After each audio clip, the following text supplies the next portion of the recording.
I appreciate the opportunity to speak in front of the committee today. My name is Daniel Pelletier, and I'm here on behalf of the Community College System of New Hampshire. And we're speaking in opposition to House Bill 334. I'm a former New Hampshire police officer with over 25 years of experience. I retired as a detective sergeant with the Derry, New Hampshire Police Department. I worked in the investigative unit and crime scene unit for over 14 years. I responded to countless crime scenes and death scenes, including dozens of cases where the unintentional discharge of a firearm has caused the tragic death of innocent people. Excuse me. I'm a former state certified firearms instructor with over 10 years of experience in training new police officers as well as veteran police officers in firearms skills and tactics. Among the topics I have taught police officers are firearm safety for on-duty and off-duty applications, as well as firearm safety for plainclothes officers. I'm currently Chief Security Officer for the National Community College. And for those of you that aren't very familiar with the New Hampshire Community College system, I'll give you a brief description of who we are and what we do. The community college system includes 7 colleges located throughout the state. From north to south, the system includes White Mountains Community College in Berlin, Lakes Region Community College in Laconia, NHTI, which is Concord's community college. We have colleges in Manchester and Nashua. In the west, we have River Valley Community Colleges with locations in Claremont and Keene. On the seacoast, we have Great Bay Community College at the Pease Trade Port in Portsmouth. All these colleges offer 2-year associate degree programs, shorter-term certificate and professional training programs, and customized training in partnership with New Hampshire employers. We offer transfer pathways for our students to 4-year colleges and universities and programs in 81 New Hampshire high schools that enable students to get a head start at college education. We also serve a diverse student body, people of all ages, backgrounds, and aspirations. And I should note that we have seen dramatic enrollment growth in recent years as more and more people turn to community colleges for retraining, affordable access to a college education, and job skills. The Community College System of New Hampshire respectfully opposes HB 334 as introduced. This bill could have the effect of calling into question the college's authority to maintain long-standing policies at each of the 7 New Hampshire community colleges which ban firearms on campus. In support of the position, I offer the following. There's no training whatsoever required in New Hampshire for gun ownership. Therefore, an individual can possess and carry a firearm and receive no training in the safe use of firearms and no training regarding the laws pertaining to firearm use, such as deadly force. Guns in the hands of untrained owners are dangerous. The more untrained carriers, the greater the hazard. Proponents of allowing guns on college campuses often use the logic of armed citizens, faculty, or staff intervening to end an armed assault on a campus. An armed and untrained citizen confronted with this situation is more likely a recipe for disaster and certainly not a guarantee of success. Every New Hampshire police officer attends a 14-week academy with extensive firearms training, along with training in building search tactics, shoot, don't shoot scenarios, weapon retention tactics, safe handling of firearms, and training in the lawful use of deadly force. Beyond the Police Standards and Training Council, every New Hampshire police officer is also required to requalify twice yearly and attend a 4-hour classroom with updated training in the applicable statutes governing the use of deadly force, along with firearm safety training for both on- and off-duty carry of a firearm. An armed citizen has none of the requirements that the police have in order to carry a concealed or openly carry firearm. The only requirement is residence and lack of criminal record. New Hampshire police officers also receive training in active shooter scenarios, covering the specific tactics used to respond to school, campus, and workplace shootings. Many departments go much further with their firearms training programs as well. The central theme to active shooter training involves a swift and directed response to the last known location of the shooter. Any armed person located is considered an immediate threat. In the case of an armed citizen also acting in the situation, a case of mistaken identity could end in tragedy. In New Hampshire, 18-year-olds can possess a handgun. It's an unfortunate reality that college campuses, although this relates primarily to residential campuses, are places where binge drinking occurs. We know a big sports game won or lost can and has resulted in riots at New Hampshire college campuses. Add indiscriminate gun possession to the situation and you amplify the danger.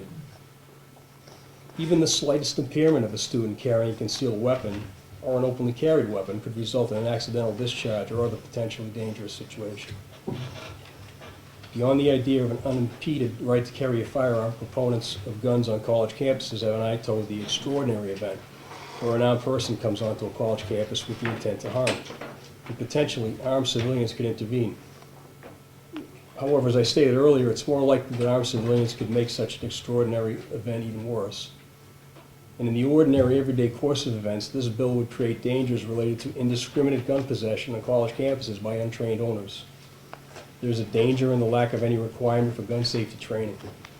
There's a danger that the gun may be misplaced on campus.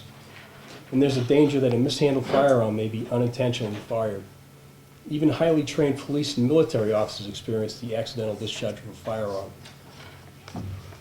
It would create a daily apprehension for other students, faculty, and staff that others may be carrying guns in classrooms, on playing fields, in dormitories, in dining areas, in libraries, in faculty and staff offices, and social settings. Parents may well be reluctant to send their children to a college where other college students can routinely carry weapons, particularly in a state that does not require safety training. Another concern is that several of our colleges have on-campus preschool programs where the children utilize college facilities and are essentially small members of our college communities. To me, this amplifies the danger inherent in the unrestricted carry of weapons on campus. College security and the local law enforcement who would respond when needed on campus currently benefit from the policies in place that enable them to know the general college population will not be carrying firearms. Law enforcement doesn't have to guess who may be a well-meaning civilian with a gun and who's actually a threat. Other concerns would need to be implemented individual campus rules where firearms would not be allowed to be displayed, removed from a holster, carried loosely in a bag or purse. It could be left unattended, left openly in a vehicle, etc. There could also be some classes, such as automotive technology, aviation classes, and several other of our health occupation classes where the safe carry of a firearm wouldn't be possible because of the physical demands on the classes. If this bill were to pass, the community colleges would be in a position of having a policy that bans machetes but could not ban handguns. It's our belief that passage of this measure would create a more dangerous daily environment for students, faculty, staff, and visitors.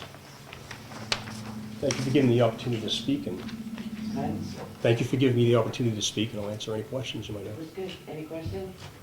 Representative Tasker. Thank you, Madam Chair. Thank you for your testimony. Thank you. Would you believe that the argument that your right to defend your life stops when you go to a campus or is contingent on how much training you have does not hold water? Okay. You always have the right to defend your life. However, there are other circumstances where you have a community of other individuals that have rights as well, and introducing someone that takes their right into the campus under those circumstances might violate the other people's right on the campus to regular survival and safety. Thank you. Representative Grazzo, then Gordon. Thank you, Madam Chair. Mr. Pelletier, do your college campus guards have firearms? No, Representative, we don't. Thank you. Thank you, Madam Chair. What is the community college system's policy on other self-defense devices, such as mace or pepper spray or zapper? Much like the university system, all of those things are banned on campus. Okay. Yes. Thank you. Representative Craig.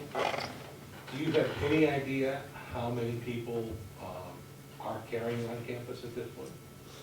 We have a policy of no carry on the campus. I understand that. That doesn't necessarily mean that people are not carrying on the campus and are going undetected, but, so I have no numbers because we've had no incidents where we've discovered anyone carrying under these circumstances.